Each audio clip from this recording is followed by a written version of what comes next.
Oi, gente. Bom dia. Vocês viram aí, continue Janeiro Branco. Vocês sabem o que é Janeiro Branco? Ninguém? Alguém fez assim, ó, da mente, né? Quem cuida da mente, cuida da vida. E o janeiro é um mês, branco é uma cor neutra, é uma cor para lembrar que a gente está iniciando um ano, né, com expectativas, com reflexões de quem somos nós, para onde vamos. E dessa forma também é um mês para alertar que a gente precisa cuidar da nossa saúde emocional. A gente costuma ir tudo quanto é médico, a gente sente uma dor e a primeira coisa que a gente faz é procurar um médico. Oftalmologista, ginecologista, cardiologista, dermatologista, a gente encontra especialista para tudo. Mas e das nossas emoções? Será que a gente cuida? Será que a gente olha para elas? Quem aqui, levanta a mão, que já ou está fazendo tratamento ou já fez tratamento psicológico? Ou emocional? Bem pouquinho, né? Comparado aí com o que a gente tem aqui, se eu não me engano, 515 pessoas. Não deu aí nem 20%. E isso é uma realidade, né? A sociedade não tem a cultura da saúde mental, infelizmente. E o que muita gente desconhece é que as doenças físicas estão totalmente ligadas à nossa saúde emocional. Vocês podem reparar que quando a gente não está bem, a gente está triste, angustiado, nosso casamento está uma porcaria, a gente odeia o trabalho que a gente está, a gente só briga com a nossa família, as coisas começam a aparecer. Alergia, dor de garganta, pedra nos rins, até doenças autoimunes e o câncer. Existem vários artigos científicos que já comprovam isso, e livros. Então, esse mês é um mês para a gente falar sobre saúde emocional, falar sobre saúde mental, pensar na nossa vida, no que a gente gosta, né? Porque ficar parado, esperando as coisas mudarem, não vai mudar nada. Enquanto a gente não muda, nada muda. Então, vocês vão assistir um videozinho bem curto, depois eu concluo.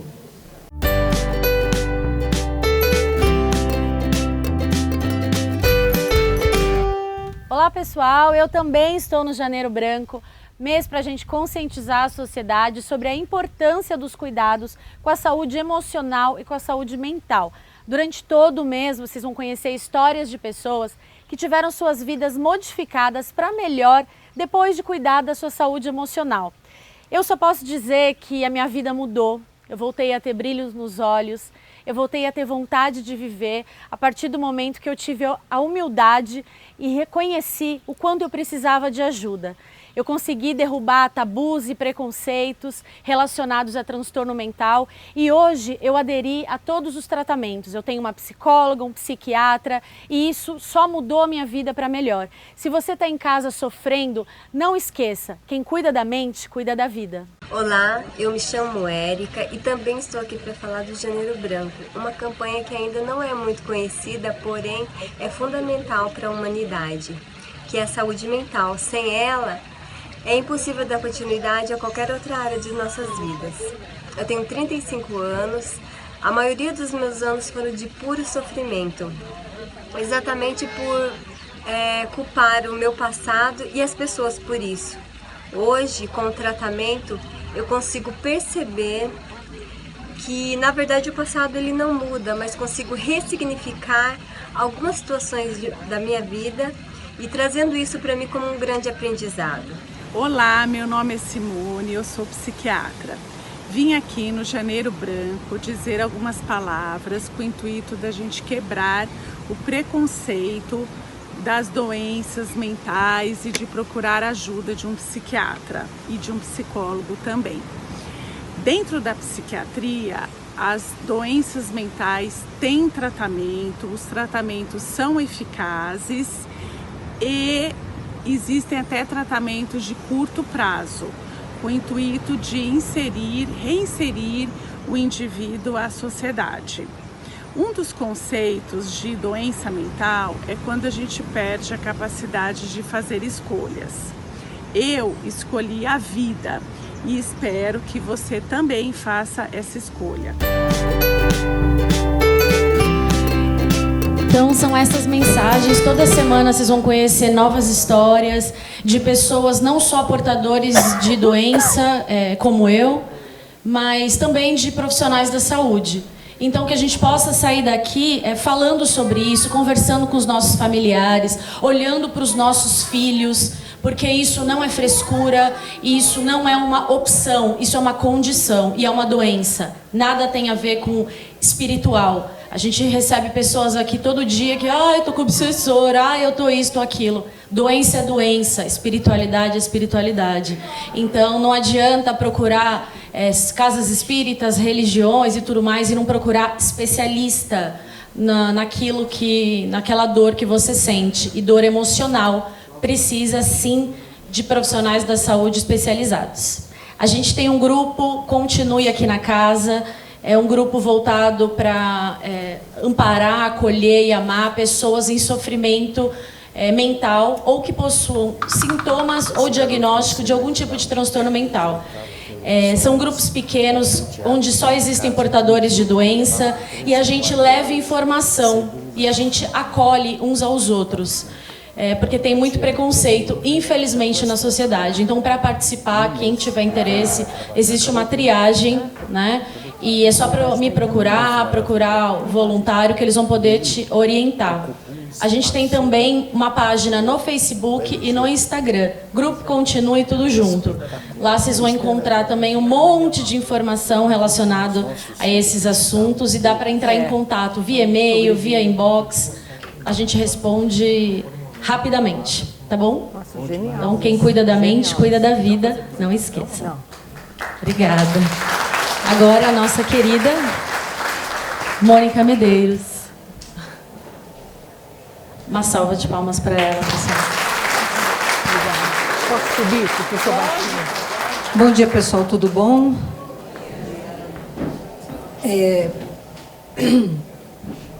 Hoje está chovendo, né? Vocês têm acompanhado o que está acontecendo no mundo em termos climáticos? Vocês já ouviram falar de onda congelando? Mas a onda está congelando nos Estados Unidos, no Canadá, nos países nórdicos, na Rússia. É lindo, né? A onda vem, congela e vira gelo. A nossa geração nunca tinha visto isso, não é isso?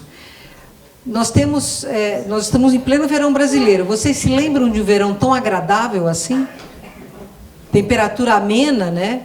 Lá no ABC a nossa temperatura tem subido a 28 graus, mas cai abruptamente para 21, 19 graus. Tempestades que estão com avalanche de lodo na Califórnia. Não está alguma coisa acontecendo no nosso mundo? A gente só tem 13 dias de 2018, não é verdade? Para vocês faz só 13 dias aqui dentro, né? Não no relógio. Mas para vocês parece que só faz 13 dias que nós deixamos o Réveillon? Não parece que já faz tempo? Porque a gente já está vindo aí há muitos anos com uma sensação de tempo acelerando, e é real, né? O dia já não tem mais as 24 horas que tinha, o tempo acelerou, o próprio estresse que cerca todos nós no meio urbano e no meio rural também hoje, fazem com que a gente tenha uma percepção de dia muito mais curto. Vocês já sentiram isso? Agora, é óbvio, né? Todo final de ano, o que a gente faz? Promessa para o ano que vem ser diferente. Não é assim? Eu, há 19 anos, prometo que vou fazer regime. Mas eu estou fazendo. Eu já perdi 9 quilos, mas eu não comecei nesse ano, comecei no ano passado. Mas a gente faz promessa, não faz? Eu vou estudar, vou na academia. Eu tenho um amigo que todo mês de dezembro se matricula na academia. Em fevereiro ele já não paga mais. A gente promete que vai estudar, não promete? Quantas promessas que a gente faz, a gente cumpre? Uma? Nenhuma? Parcialmente? Mas a vida corre tanto, a gente acaba se perdendo, acaba se esquecendo. A vida nos traga. E é exatamente isso que a gente sente. Que a vida nos traga. Só que ela não nos traga para alguma coisa boa. Ela nos traga para o fundo de um poço. Vocês têm essa sensação de que vocês estão sendo tragados pela vida? Porque, mais do que nunca, a transição planetária acelerou isto.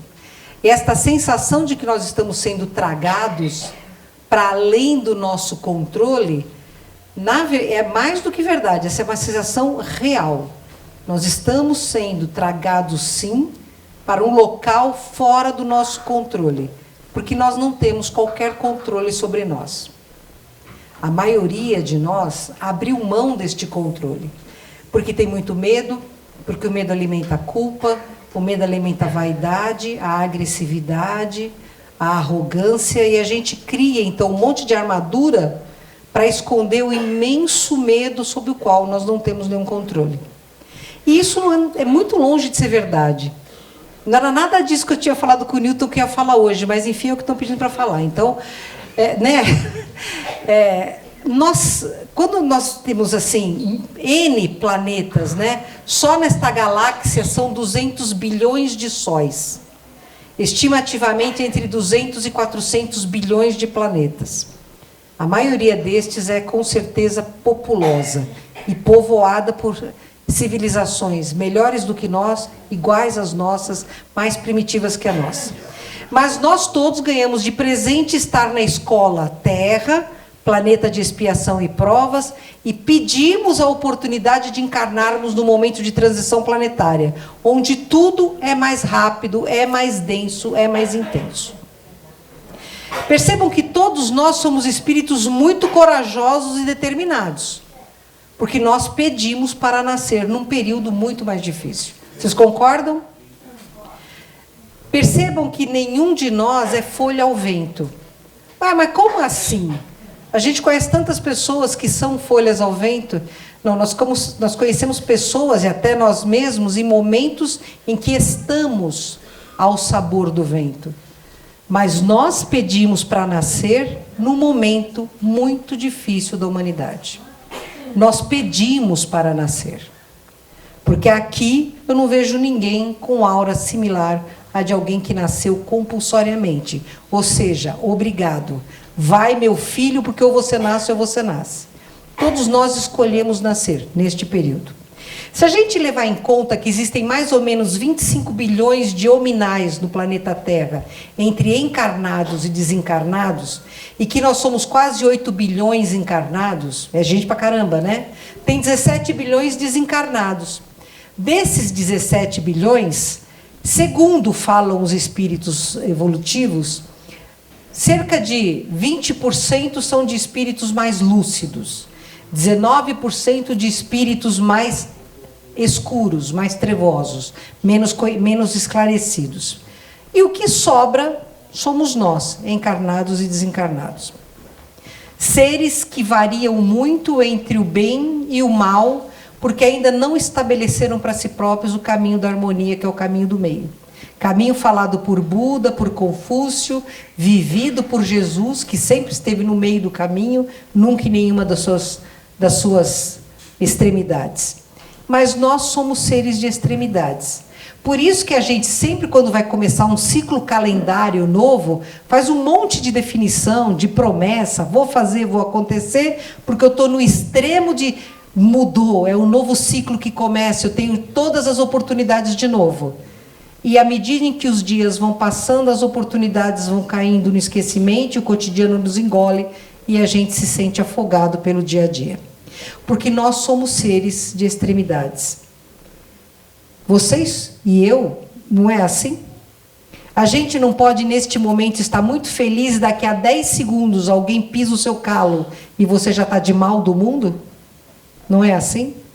A gente não dá ao externo um poder tremendo para mover o nosso interno? E, infelizmente, não é mais fácil descer do que subir? Quando eu era criança, minha avó falava assim, para descer, todo santo diz amém. Era um dito de Portugal. Ah, descer e todo santo diz amém. Pois é, porque a gente é muito mais fácil você descer a rampa do que você subir a escada, não é? Existe muito menos esforço. Eu, particularmente, quando olho para a escada que eu tenho que subir todo dia, eu tenho vontade de chorar. É uma escada física, só que a escada moral ela é muito pior. É muito mais difícil, é muito mais trabalhosa. E nós, diariamente, somos confrontados com escadas morais. E isso torna para a gente a vida um peso, que a gente chega um momento que você sente ela tão pesada que você acha que você não vai conseguir adiantar. Você não vai conseguir andar, você não vai conseguir superar. Eu não lembro se eu falei para vocês aqui, quando a gente está louco para encarnar de novo, que você está lá desencarnado, numa colônia, ou num posto de socorro, numa casa transitória, que a gente começa a pedir para todo mundo que a gente quer nascer. Já falei isso para vocês? Aí o teu tutor kármico pega e fala assim para você, então você vai assistir alguns filmezinhos, alguns trechos de existências anteriores suas, de coisas que você precisa ter conhecimento para projetar uma nova encarnação. Você assiste, entra em depressão, chora, quer se matar, mas você já está morto, você não vai conseguir se matar. E aí você escreve 2.000 páginas de programação existencial. Na minha próxima encarnação eu quero isto. Aí você chama o seu tutor kármico e fala, olha, é isso aqui. Ele olha aquelas 2.000 páginas e fala, você tem certeza? Você fala, não, tenho certeza, eu quero pagar tudo, resgatar tudo. Está aqui 2.000 páginas. Ele leva, um mês depois ele te devolve 200 páginas. Você fala, como assim? Eu mandei 2.000, ele me devolve 200 tal. Aí ele fala, olha, por amor a você não vai aguentar tudo aquilo que você escreveu, mas isso aqui eu acho que você suporta. Então vamos apresentar isso para o Instituto da Reencarnação. E vai lá para a colônia onde você está morando, ou a colônia que o seu posto de socorro é adido, e isso é apresentado um projeto de programação existencial para você reencarnar. E eles leem as 200 páginas e depois de 6 meses eles devolvem para vocês 20 páginas. Você mandou 2.000 e você recebe 20. Sua autoestima vai abaixo do nível polar. Você fica arrasado. Como assim? Só isso eles acham que eu consigo? E aí, depois de uns 10 anos encarnado, você descobre que 2 páginas eram pesadas demais para você. Nem as 20. E isso nós fazemos sucessivamente a cada vez que nós reencarnamos.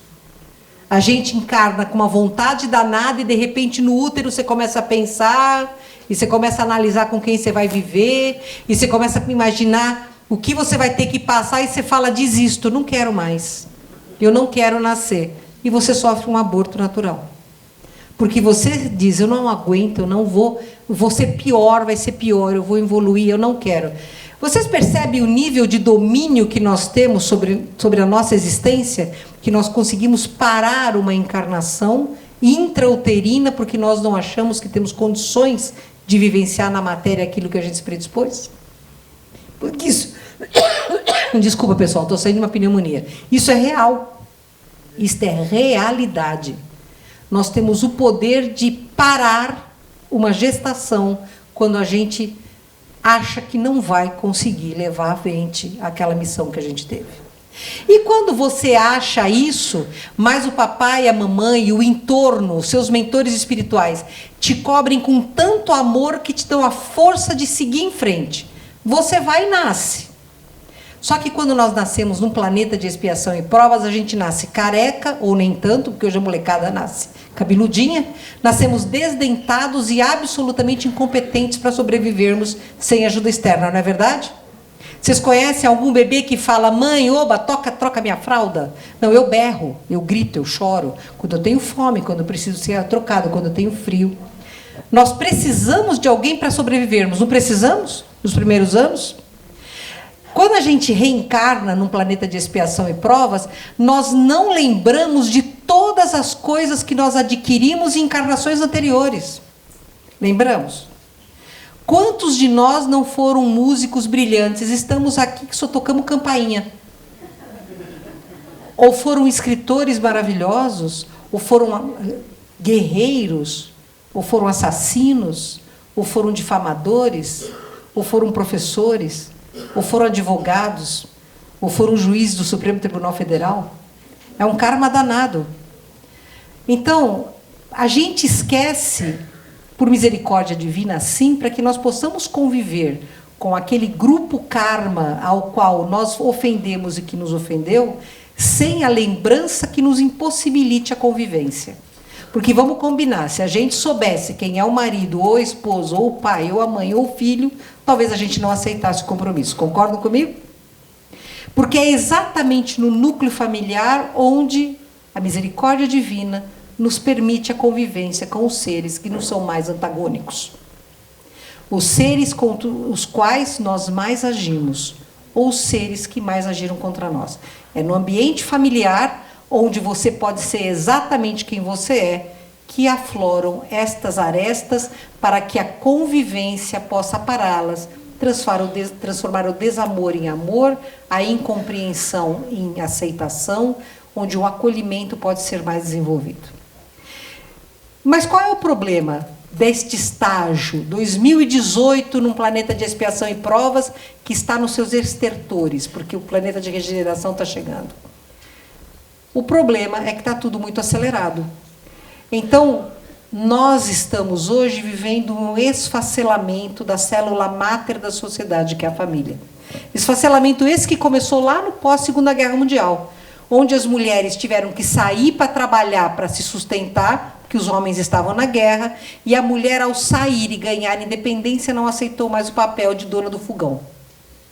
E foi ótimo que assim fosse, porque a inteligência feminina é idêntica à masculina, se não for superior, vamos combinar. Estamos em maioria feminina, né? Então eu posso falar isso na boa aqui. Mas a inteligência não tem sexo. Na época que eu fiz medicina, que eu sempre quis fazer cirurgia, o meu professor falava assim, mas você é mulher.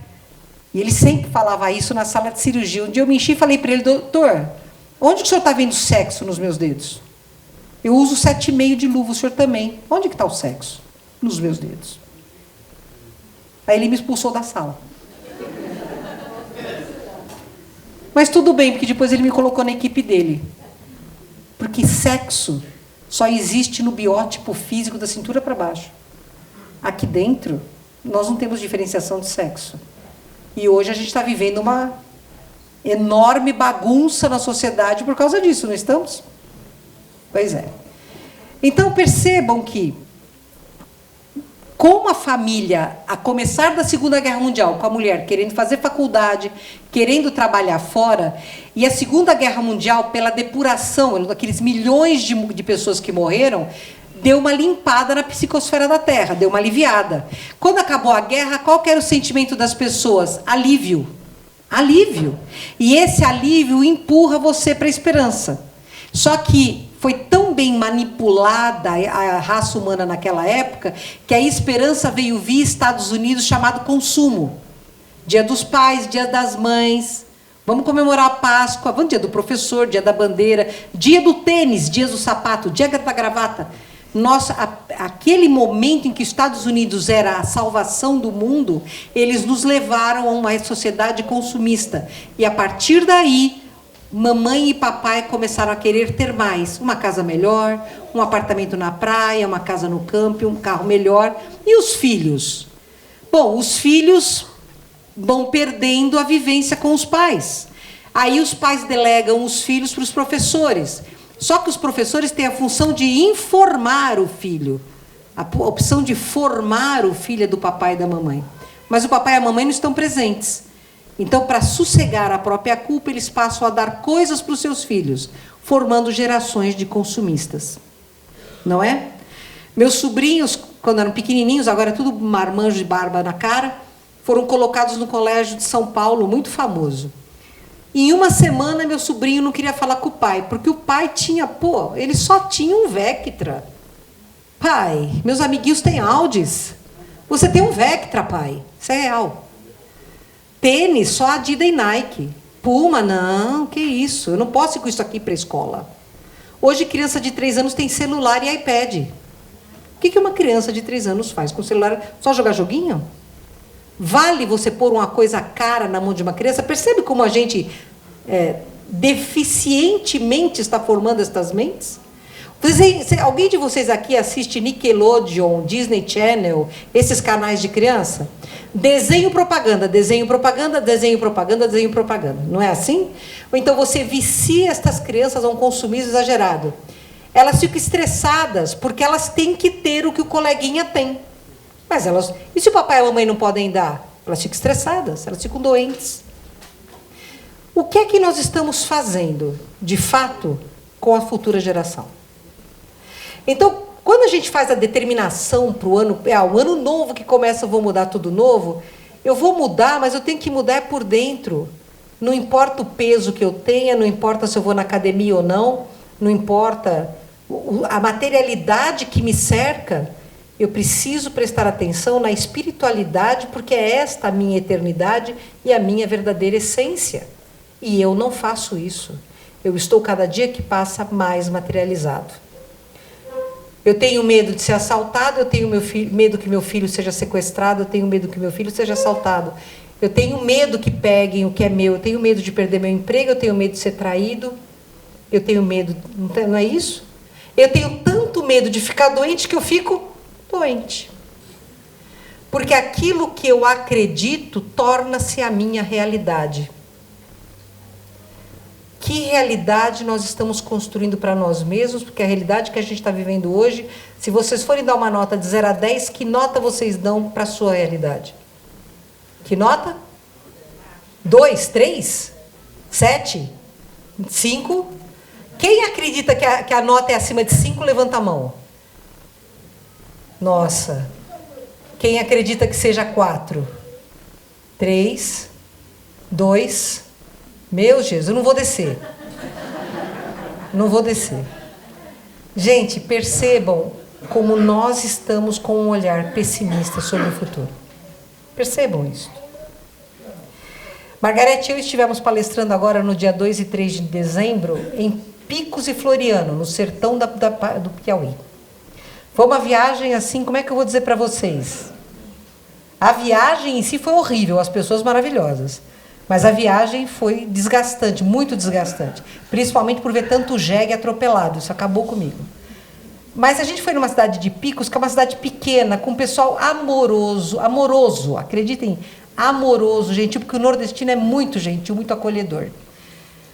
Gente, eles falaram pra gente lá que tem 2 tentativas de suicídio de pessoas abaixo de 25 anos por semana.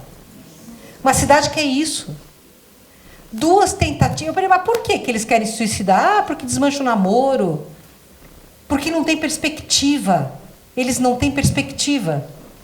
Aí uma outra palestrante espírita de uma cidade chamada Parnaíba, que é no litoral do Piauí, diz que são 7 tentativas de suicídio por semana. De jovens. Nós estávamos no Natal em Chicago e programa de televisão. 35 tentativas de suicídio por semana em Chicago. São Paulo a gente não quantifica, mas o que a gente sabe pela Organização Mundial da Saúde? A cada 2 minutos alguém tenta o suicídio. A cada 7 minutos alguém consegue se matar.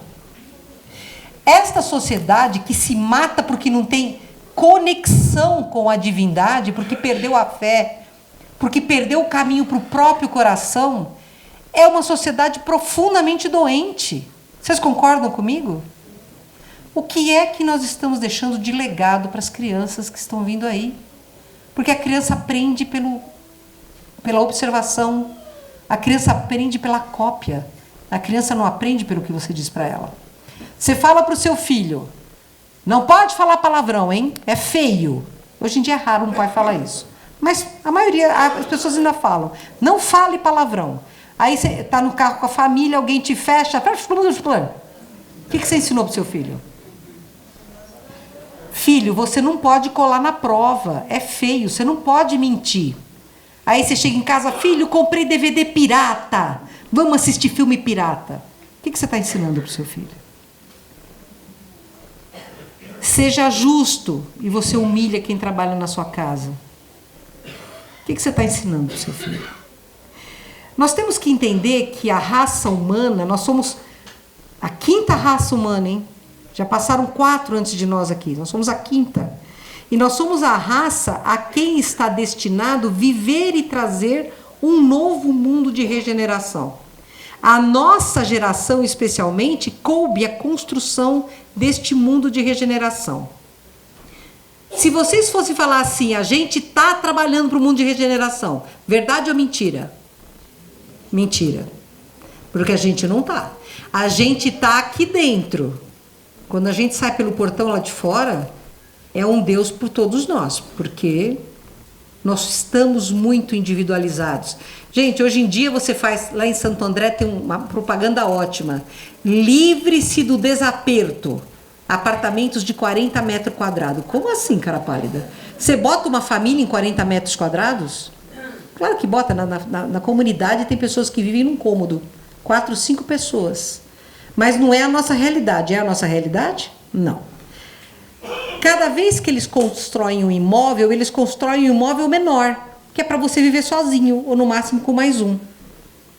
Porque favorece o comando sobre as pessoas quanto mais isoladas elas estiverem. Você tem mais amigos no Facebook ou na vida real? Facebook, claro. WhatsApp, então, nossa. E o amigo de carne e osso, aquele que pode chegar e te dar um abraço de verdade ou te dar um puxão de orelha? Ah, então, mas é complicado, né? Complicada, a relação humana é complicada. A gente estava numa churrascaria, embora a gente não coma carne, a churrascaria hoje é o melhor lugar para você comer salada. Estávamos numa churrascaria e na mesa ao nosso lado tinha uma família comemorando o aniversário da velhinha. Eu achei estranho o silêncio. Eu olhei e estava todo mundo no telefone. E a velhinha estava olhando. Ela não tinha WhatsApp. O que nós estamos fazendo? Outro dia, eu nem lembro onde é que a gente estava, a Margareth falou para mim, você está vendo televisão, né? Porque eu estava olhando, gente, magnetiza, você não pode ver uma telinha que separa o olho, não é assim? Olha, eu vou fazer uma proposta para vocês. Uma vez por semana, vão na caixa elétrica da sua casa e baixem todas as chaves. Escuridão. Jantem à luz de velas. Conversem com seus filhos. Permitam que os seus filhos conversem com vocês, sem ser o que sabe para o que não sabe nada. Nível igual, porque somos todos. Vocês não imaginam a diferença que isso vai fazer. Porque quando a gente se isolar desta loucura energética que nos cerca, talvez a gente encontre o caminho para dentro de nós de novo. A nossa quinta raça humana, exatamente porque é a raça da transição planetária, está recebendo 2 tipos diferentes de espíritos. Sempre existiram na raça humana uma classe chamada de índigos. Vocês já ouviram falar dos índigos? Sempre nasceram, tá? Michelangelo, Leonardo da Vinci, esse pessoal da antiguidade, todos os sábios da Grécia, sempre andaram por aqui. Os grandes generais, os grandes assassinos, sempre andaram por aqui. Porque nós temos 3 inteligências, tá? Nós temos a inteligência do lado esquerdo do cérebro, que é linguística, matemática e operacional. Temos a inteligência do lado direito do cérebro, que é criativa e nos permite conhecer as nossas potencialidades e nos relacionarmos com o meio externo. E temos a inteligência espiritual, que é aquela que nos permite saber que existe alguma coisa além de nós e nos relacionarmos com isso. 3 inteligências, ok? Os índigos têm a inteligência, que é o QI, a operacional e a espiritual acima da média. Todo índigo é médium, todo. E todo índigo é muito inteligente. Mas a emocional é normal. Ou seja, o índigo é um ser que tem um enorme poder de transformar o meio, mas que é muito oscilante emocionalmente. Todos os grandes líderes da atualidade são índigos. E quando eu falo grande líder, não é só líder de luz, é líder de escuridão também. Percebam que o índigo modifica onde ele está, porque ele é carismático, é um líder nato, sabe falar, tem uma energia muito grande, então ele movimenta. O que falta para o índigo? O equilíbrio do caminho do meio. Ele não tem. Esses índigos, a partir dos anos 80, começaram a nascer em grande volume na história da humanidade, porque cabia a eles modificar o meio, quebrar paradigmas arcaicos, acabar com preconceitos, reduzir a necessidade da matéria. Isso aconteceu? Não, nós estamos vivendo um momento de preconceitos exacerbados, não estamos? Tudo se preconceitua. Tudo se preconceitua hoje. É absurdo o que a gente está vendo de intolerância. Isso me choca. O que eu percebo de intolerância. A gente intolera a pessoa pelo que ela é, pela raça dela, pelo conhecimento dela, pela roupa dela, por tudo.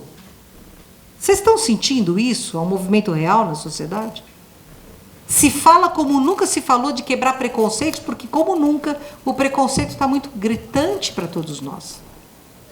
E estamos preconceituando de forma radical, mas a tudo. Tudo aquilo que não é igual a eu preconceituo. Então, os índicos não resolveram o problema que deveriam resolver. Eles não cumpriram a missão dele. Por que não cumpriram? Porque as famílias se esfacelaram. Porque eles foram materializados. E por serem espíritos inconstantes emocionalmente, foi mais fácil descer a escada do que subir.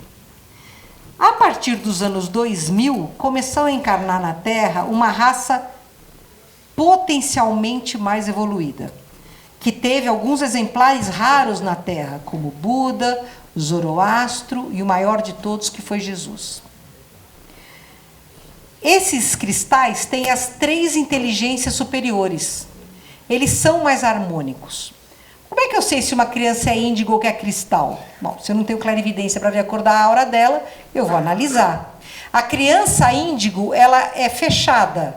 É aquela criança que você vai, ai que lindinho, ele dá um passo para trás. Sério. Porque ele não se entrega para você inicialmente, ele tem medo de você. Ele se protege. Extremamente inteligente, capaz de colocações brilhantes, gosta da natureza, vive de saber por quê. É o hiperativo que destrói toda a tua casa e não aceita não como resposta. E manda, e manipula.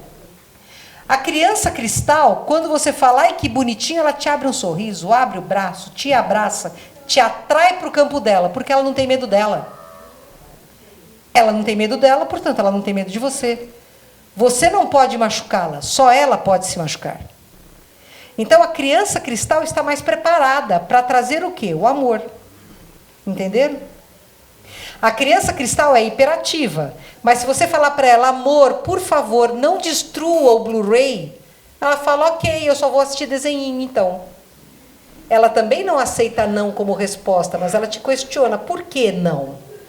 E a criança cristal tem a capacidade de, com 2 a 3 anos, fazer colocações brilhantes. Eu tinha um pacientezinho cristal lá no PSF, lá na Mata Virgem. O pai era, com certeza, o meu pior alcoólatra. Era uma pessoa que estava bebendo álcool puro. E ele batia muito na esposa. E eu já tinha falado para ela, eu ia com ela na delegacia para fazer queixa dele, né? Porque a coisa estava saindo do limite. Aí um dia, esse homem foi ter consulta comigo, ele nunca ia, né? Quando ele entrou, ele falou, eu vou lhe dizer uma coisa. Aquele filho que a senhora falou que ia me ensinar, ontem, agarrou nos meus joelhos quando eu ia para cima da minha mulher com uma faca e falou, papai, eu te amo, eu te entendo, por favor, se perdoe. 2 anos. 2 anos. Segundo este homem me falou, ele caiu chorando, o pai, e o menino o abraçou e continuou dizendo, eu te amo, eu te compreendo, se perdoe. Enquanto eu trabalhei na Mata Virgem, esse homem nunca mais bebeu. 2 anos. Nós temos provas destas crianças no mundo inteiro, gente. Vocês concordam que se nós olharmos para esta realidade, nós vamos dar uma nota 8 para a realidade, não 2? Concordam comigo? Porque nós estamos vendo o copo meio vazio. E estas crianças estão trazendo o copo meio cheio. Vocês acham realmente que Deus ia fazer encarnar os prepostos de Jesus um volume de milhões destas crianças em todo o planeta, porque este planeta não tem jeito? Porque Jesus desistiu de nós? Porque a Terra vai acabar? Porque o maluquinho oxigenado de Washington e o bolinha de Pyongyang vão estourar uma guerra nuclear? Não. Nós não podemos acreditar na destruição se estes anjos estão aqui para nos ensinar o caminho de volta ao próprio coração. Sabe qual é a diferença de um ser cristal para nós? Ele se compreende, portanto ele se aceita, ele não carrega culpa. E o que nos ataca, o que nos agride, o que nos afoga é exatamente a culpa que a gente tem no nosso coração.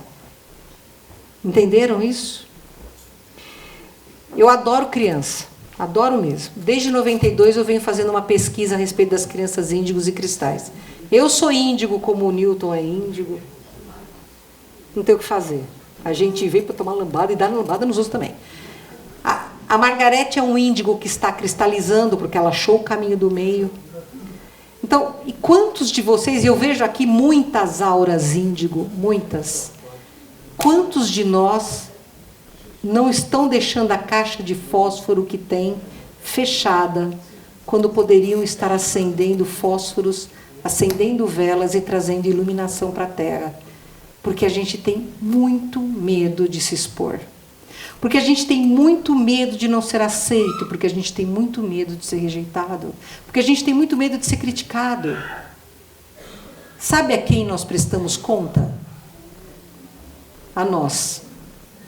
No dia que a gente morre, não tem São Pedro cheio de chave. Tem eu com eu. Eu faço o meu julgamento. Eu dou a minha sentença. Porque Deus é um Pai que nunca julga. Porque Ele é apenas amor. E nós ainda estamos no sistema de achar que Deus é um juiz severo que vai para um umbral grosso, vai para um umbral médio. Não é assim? Não é isto que a gente acredita? Em punição? Meus queridos, como é que a gente acredita em punição se Deus é amor? O maior arquétipo que nós tivemos de índigo na Terra, que dá para citar, é o João Batista. A voz do que clama no deserto e é decapitada. Porque não, ele falava, ele tinha que falar, ele falava mesmo sem medo. Foram lá e cortaram a cabeça dele, não foram? E o maior arquétipo de cristal que nós temos, Jesus.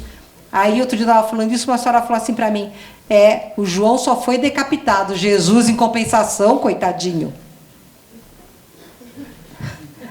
Foi chicoteado, humilhado e crucificado, até muito pior. O cara só falou de amor. Olha que conceito maluco que a gente tem. Honestamente, quando vocês estão assistindo noticiário, que eu, graças a Deus, não assisto nem ouço, mas quando vocês estão assistindo noticiário, eu estou andando na rua, se tem um acidente, você diminui a velocidade do carro e fica olhando, se tiver sangue, então melhor ainda. O que você, quando vai na televisão, aquela musiquinha miserável de Jornal Nacional, você para para ver. A dor tem um poder hipnótico sobre nós, a dor nos atrai. Vejam que loucura, né? Isso é maluquice, não é não? Mas a dor nos atrai. Quem é que não está assistindo a enchente de Florianópolis? Alguém assiste aquelas coisas terríveis que estão acontecendo em Florianópolis, vibrando para aquelas pessoas, ou vem de se ver algum corpo boiando, casa destruída? Não é. Gente, nós somos assim, vamos admitir. A dor tem um poder danado sobre nós. Se o amor tivesse o mesmo poder, nós já seríamos planeta de regeneração. Esta é a realidade, gente. Quem já teve dor de dente aqui? Todo mundo? Você não cutuca o dente que está doendo? Para ver se dói mais, né? Porque adianta você cutucar o miserável? Não. Aí você tem cara, aí você fica fazendo assim. Não é? Dói mais, não dói? Não é real, gente? Quando eu era criança, eu queria muito quebrar o braço, porque eu achava lindo andar de gesso. Eu consegui. Eu fui até que quebrei, aí eu fiquei feliz. Aí eu meti uma agulha de crochê da minha tia para coçar o braço, e a agulha ficou dentro do gesso. Aí eu não contei para ninguém. E aí começou a incomodar, tiraram o meu gesso, acabaram com a minha alegria. Eu fiquei com trauma disso. De tirarem o meu gessinho, porque era tão legal. Percebe? É gostoso. A gente tem uma atração pela dor. Eu gostaria muito que nós abríssemos mão deste paradigma e assumíssemos um outro paradigma. O paradigma da suavidade. Sabe o que seria bárbaro? Eu vou fazer um exercício com vocês. Topam? Fechem seus olhinhos. Não precisa se concentrar, não. É só fechar o olho. Agora eu quero que vocês vejam o seu rosto no espelho. Podem abrir seus olhos. Levanta a mão quem conseguiu se ver nitidamente no espelho da imaginação. Bárbaro, dá o que isso? Uns 20%? 20% conseguiu. 80% não.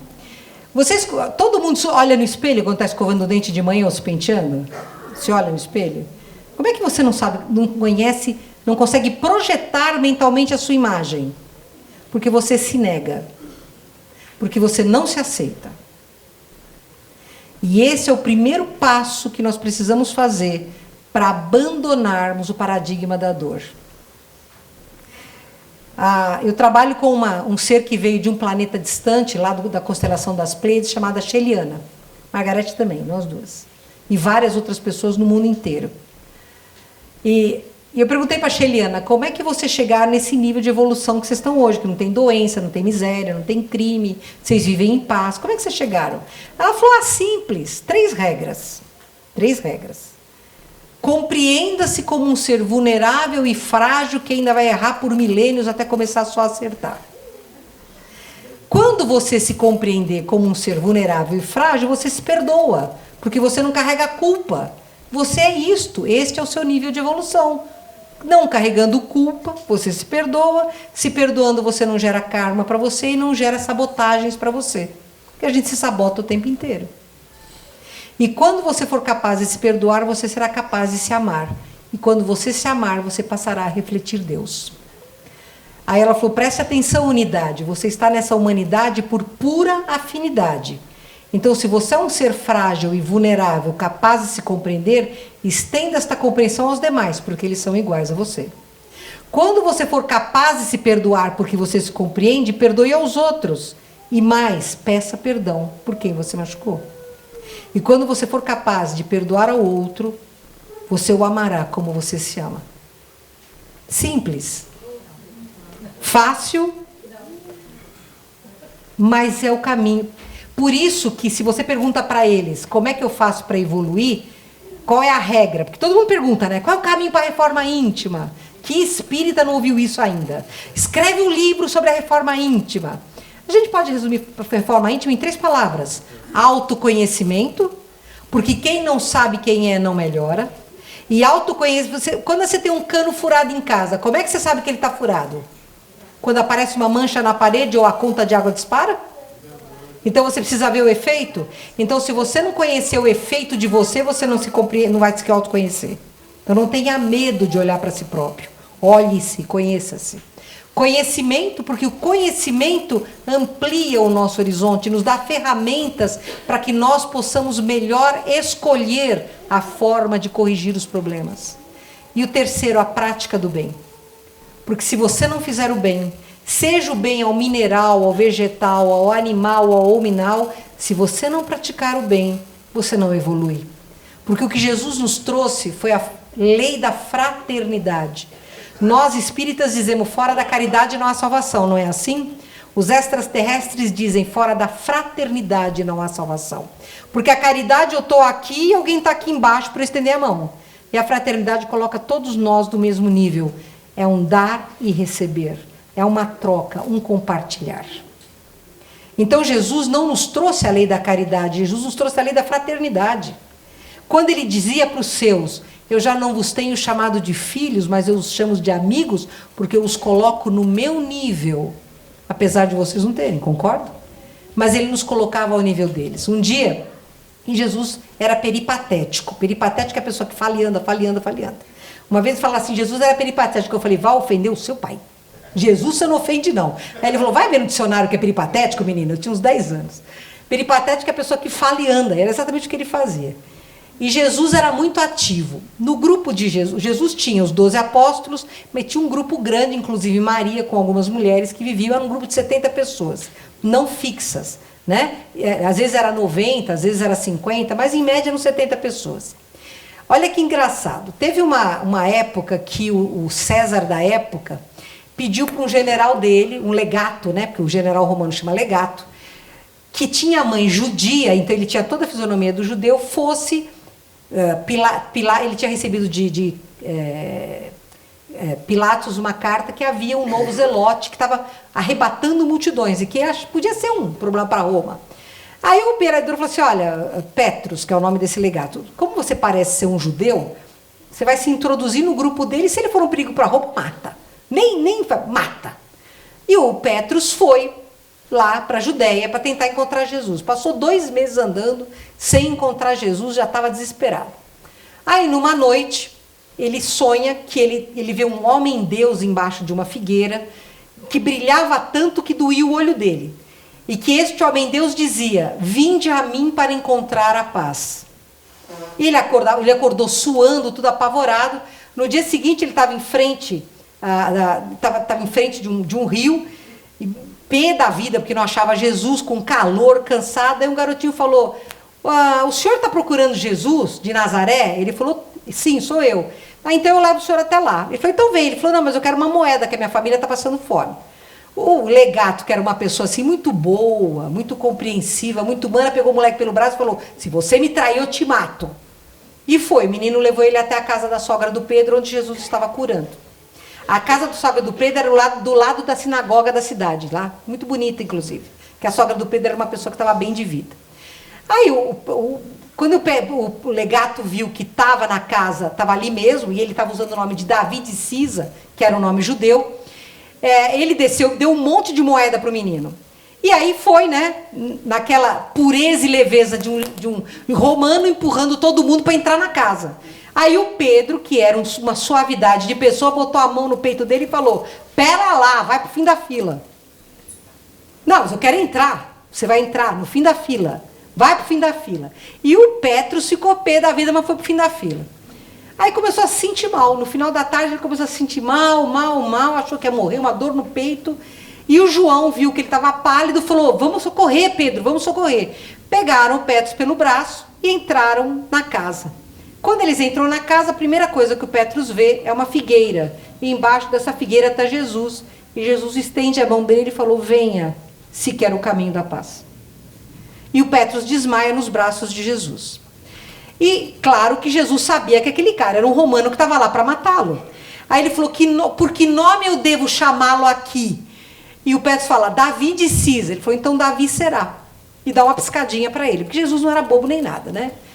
E o Davi passa a conviver com este grupo de Jesus. Passados uns 3 ou 4 meses, eles estão próximos de uma colônia de leprosos na Betânia. Jesus seleciona 15 dos seus 70 para ir a esta colônia de leprosos, levar sementes para comida, porque os leprosos estavam passando, como sempre, fome, necessidade terrível. Não eram só leprosos, eram leprosos órfãos, crianças bastardas, né? E cachorros, que era o que era abjurado pelos judeus. E Jesus seleciona um grupo de 15, leva um médico egípcio judeu chamado Atom, junto vai Filipe, vai André, vai o Pedro, vão 15. E vai a Joana de Cisa também, vão 15. E Jesus olha para o Petrus e fala assim, vem comigo, Davi. E o Petrus morria de medo de ficar doente. Ele morria de medo da doença. E ele falou assim, não, então eu acho que eu vou ficar para aqui ajudando sua mãe, que tem que fazer comida. Jesus pegou no ombro dele e falou, não, você vai comigo. E aí eles foram andando e o Petrus, eu vou pegar lepra, eu estou ferrado, eu vou pegar lepra. E quando eles começam a subir, o cheiro de putrefação, de fezes, tudo, é muito forte. Tinha corpos apodrecendo, tudo. E Jesus então começa a cantar. E Jesus tinha uma voz melodiosa. Gente, ouvir Jesus era como se fosse alguém falando por microfone, porque a voz dele era uma esfera, o som é esférico, né? Mas ele conseguia projetar a voz de uma totalidade que você ouvia dentro de você. E ele vai cantando e começa a sobre um cheiro de jasmim no ar. Dali a pouco ninguém mais estava sentindo cheiro ruim, era só jasmim. E os leprosos começam a vir para Jesus, começam a correr, e os apóstolos, alguns abraçam, outros não, as crianças, tudo. Então, o Filipe vai levar sementes para arar o campo, para plantar, para eles terem comida. A Joana leva os linhos que ia servir de túnica, ia servir de atadura, tudo. E Jesus vira para Petrus e fala assim, vem comigo, Davi, você vai me ajudar. E aí Jesus começa a lavar as feridas das pessoas, sempre cantando, tirando os próprios vermes com as mãos. E o romano, aí ele falava para o romano, joga água aqui, Davi. E ele jogava na cabeça de Jesus, porque ele não queria olhar, ele estava quase vomitando em Jesus. Passado algumas horas, o amor de Jesus contagia o romano. E ele começa a olhar para aquelas pessoas com uma visão que ele nunca viu. Ele começa a ver beleza onde existe a doença. Ele começa a ver flores onde só havia lama. Porque o amor de Jesus começou a romper a barreira de medo que ele tinha na própria alma. No final do dia, Petrus mesmo estava tirando verme. Era uma maravilha, está tudo certo. Aí eles desceram para voltar para o acampamento e Jesus tinha um poder. Vocês imaginam que é o poder de magnetismo de Jesus? Que ele entrava no rio, magnetizava a água e limpava os corpos das pessoas. E Jesus fala para todo mundo, tirem as roupas, que eles tinham roupas limpas, né? Eles deixaram as roupas lá, põem as roupas e vão cair no rio. Como é que o Petrus ia entrar no rio? Ele não era circuncisado. Todo mundo ia saber que ele não era judeu.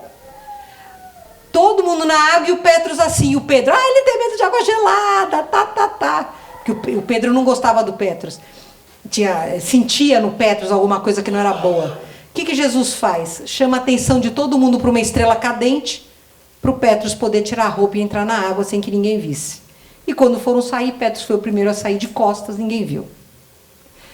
Esse romano, no último, ele ficou com Jesus 13 meses exatos. 6 meses antes de Jesus ser crucificado. Quando eles se despediram, esse romano diz a Jesus, você é o maior dos deuses. Aí Jesus diz, não, eu sou apenas um servo do único Deus que existe. Pôs a mão no ombro do Petros e falou, dia chegará, meu querido irmão, em que você contará histórias a meu respeito. E aí você terá começado a me entender. Mande tudo o que você escreveu para o seu irmão antes de você, porque é preciso que a sua história chegue a alguém. Ele tinha um diário, ele manda por um outro navio para o irmão dele que morava em Herculano. Na volta, e Petros sai totalmente crente de que Jesus era o maior dos deuses. Ele até parou de fazer sacrifício para Marte, já nem ligava mais para Marte nem nada. No caminho de volta, a galera dele é pega por uma tempestade e afunda. E ele está tentando se salvar naquele mar revolto e começa a gritar, Jesus, Jesus, Jesus. E Jesus aparece e fala para ele, se entregue sem medo, venha para a paz. Mas o Petros estava com muito medo de morrer. Ele morre e passa a odiar Jesus, porque Jesus podia tê-lo salvo e não salvou. E Petros demora 3 encarnações sucessivas para retomar o amor por Jesus. Até que ele encarna um grego cristão e que vai ouvindo falarem os ensinamentos de João e Maria e volta ali a crer Jesus e a partir daí ele vem evoluindo. Se nós tivéssemos convivido com Jesus e tivesse essa oportunidade do Petros, nós seríamos melhores hoje?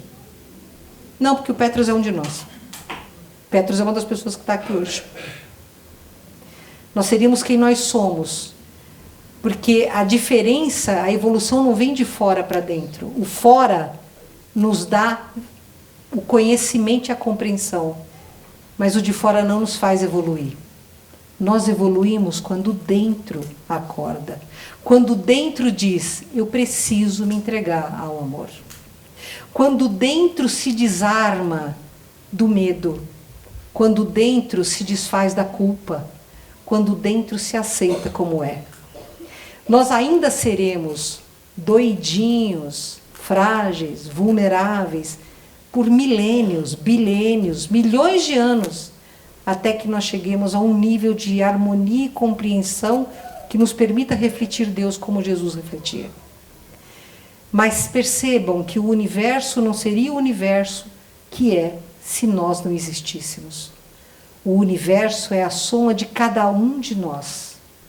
Se é verdade que nós somos tijolos da construção de Deus, sejamos o tijolo da construção da Boa Nova aqui, agora, na nossa casa, no nosso ambiente de trabalho, na rua.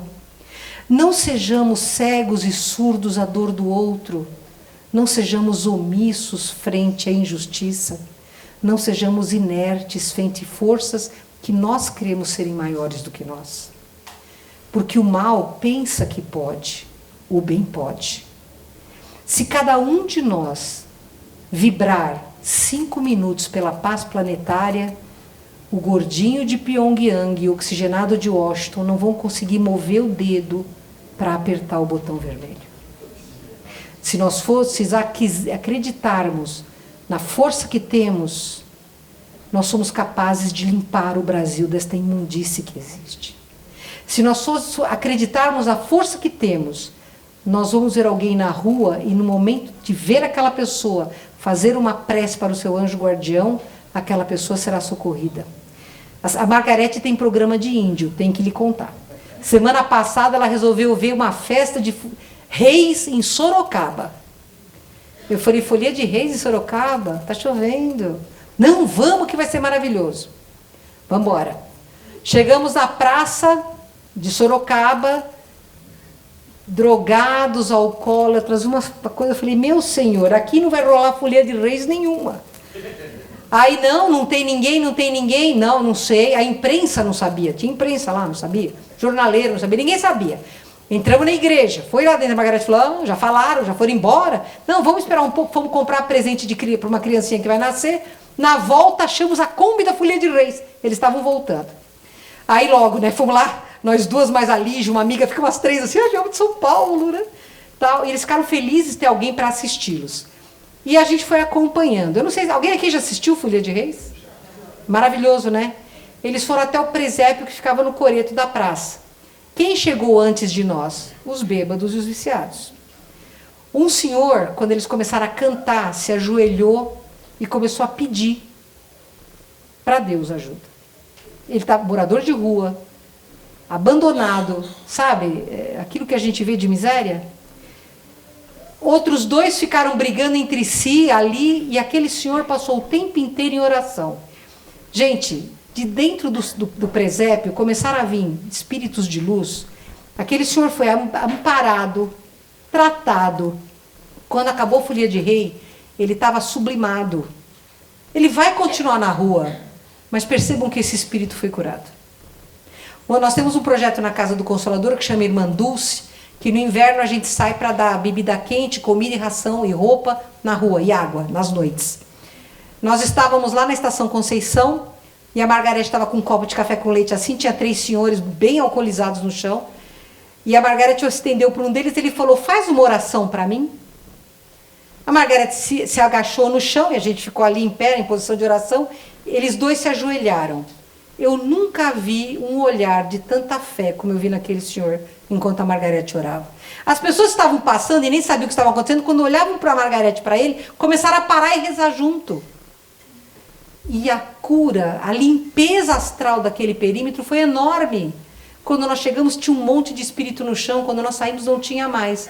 Porque o movimento de fé daquele amor e de misericórdia dela, de fraternidade, foi muito maior do que misericórdia, foi fraternidade, possibilitou a luz agir.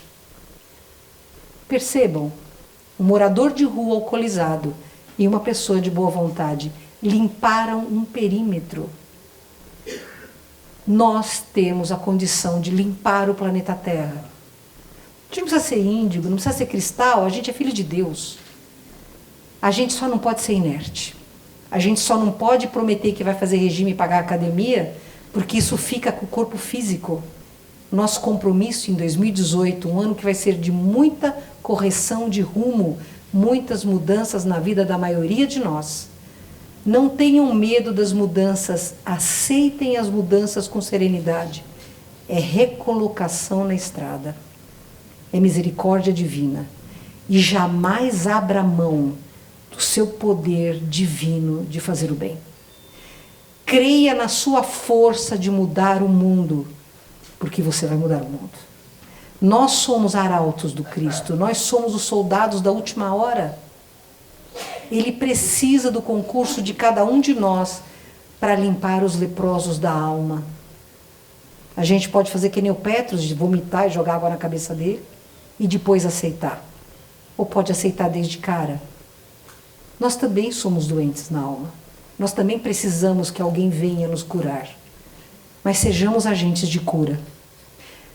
Suprimindo o máximo possível do ser tridimensional que grita tão forte em nosso coração, para que o ser eterno possa se manifestar.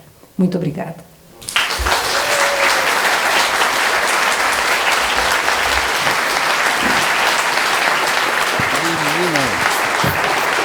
O que é isso? Meu Deus! Não tem o que falar, né?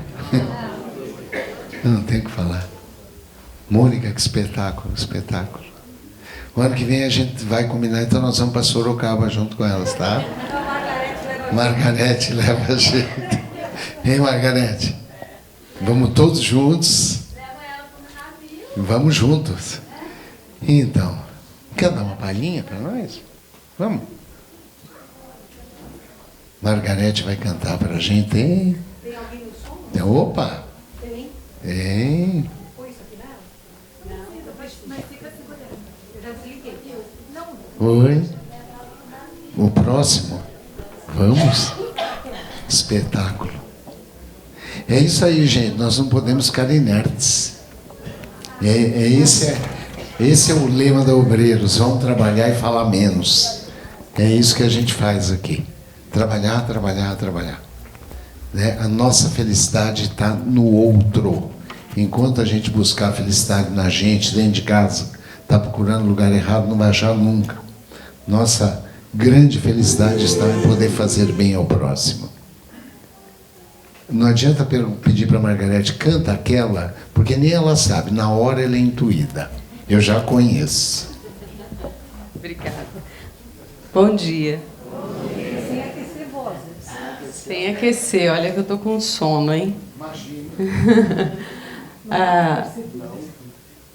Já emendando então com o que a Mônica falou, vou cantar a música Aleluia, que é a letra dela mesma, nessa versão, que fala que a caridade é a nossa grande primeiro passo e a nossa grande lição, mas que, para um mundo de regeneração, nós temos que aprender a fraternidade, onde aceitamos a diversidade com todo respeito e todos são absolutamente iguais.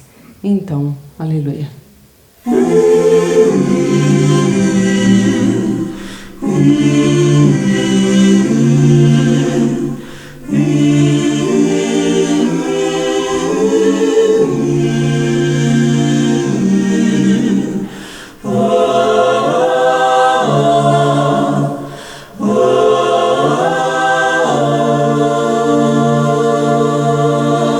Um pai distante ao lar voltou, um bebê doente se curou e os corações se encheram de ternura. Um desamparado se salvou porque alguém lhe teve amor e não há tristeza alguma.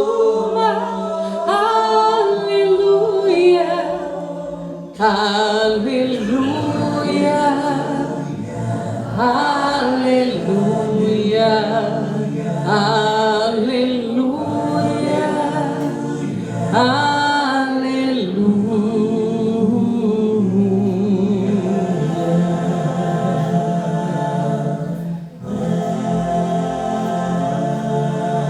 A fé brilhou nos corações e a fome desapareceu. Caridade, enfim, a todos aqueceu. E a guerra então se acabará e o mundo assim viverá em paz, sem medo ou mal algum. Aleluia, aleluia, aleluia,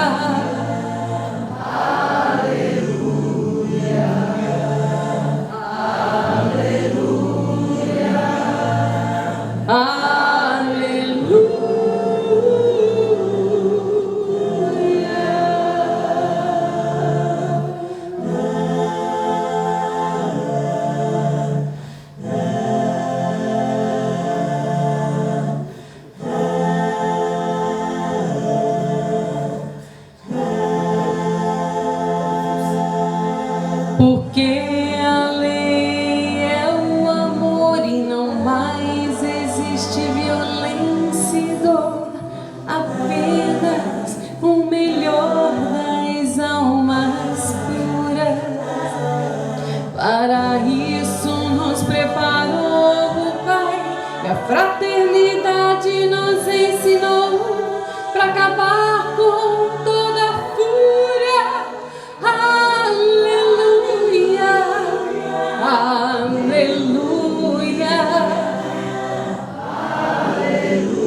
Todo mundo quer fazer assim, né? Pode fazer. Então vamos trabalhar? O trabalho já começou. O trabalho de cura começou assim que vocês entraram aqui, com a disposição de se melhorar. Não adianta terceirizar a cura. A cura vem de dentro para fora. Não é da obreiros para vocês, mas é de dentro de vocês, e isto vai contaminando, e de repente um está curando o outro. Somos todos nós energias interligadas. Jesus tinha razão. Nós somos luzes e temos que nos comportar como tal. E como tal, vamos agradecer a Ele por este momento mágico, pela vinda da Mônica e da Margarete aqui hoje, pela vinda de todos vocês aqui hoje. A minha eterna gratidão. E expresso a minha gratidão primeiramente a Moisés, ao nosso querido Moisés, por ter trazido a nós a lei, a Torá. Também agradeço, e tenho certeza que vocês também, a todos os grandes filósofos da antiguidade, a Sócrates, Platão, Aristóteles, ao nosso querido Hipócrates, pai da medicina. Gostaria de agradecer muito pelo exemplo da dedicação ao sofrimento humano, ao grande Buda, em especial ao Buda da compaixão e ao Buda da medicina. Quero agradecer também a Maomé por ter trazido a nós as 114 suratas do livro do amor do Islã, o Alcorão Sagrado. Mas queremos agradecer do fundo dos nossos corações a Santa Igreja Católica, que permitiu chegar até nós 2000 anos depois os ensinamentos de Mestre Jesus. E assim, lembramos de agradecer a Santo Agostinho, a São Francisco de Assis, a Dom Bosco, a São João Paulo II. Agradecemos também ao atual Papa por suas homilias, seu exemplo de homem e de dignidade. E a elas, agradecemos demais pelo exemplo dado do amor ao próximo, a Madre Teresa de Calcutá. E a nossa querida mentora, razão de nossa casa existir. Evangelho vivo, vivo da Bahia. A nossa irmãzinha querida, irmã Dulce. Queremos agradecer por esta doutrina que tanto nos conforta ao professor Rivail, conhecido como Allan Kardec.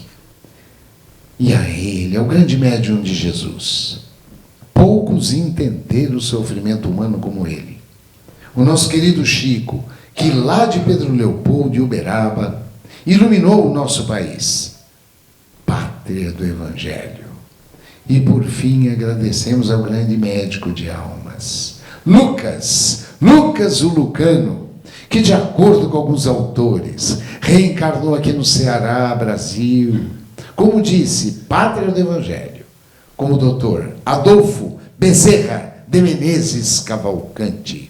E a ele e a sua equipe confiamos os trabalhos de cura, de autocura desta manhã. E de lá, da pátria espiritual, eles vão nos mandando esta cascata de luz que cobre a nossa casa. Luz de todas as cores, de todas as frequências. Muita luz. Luz que vai penetrando lentamente pelo chakra coronário, no alto de nossas cabeças, limpando a nossa tela mental contra todos os maus pensamentos. Esta luz reequilibra o frontal, começa a iluminar, iluminando a todos nós de uma forma nunca vista. Luz que reequilibra e faz asepsia no chakra laríngeo, que nos torna mais humanos no cardíaco.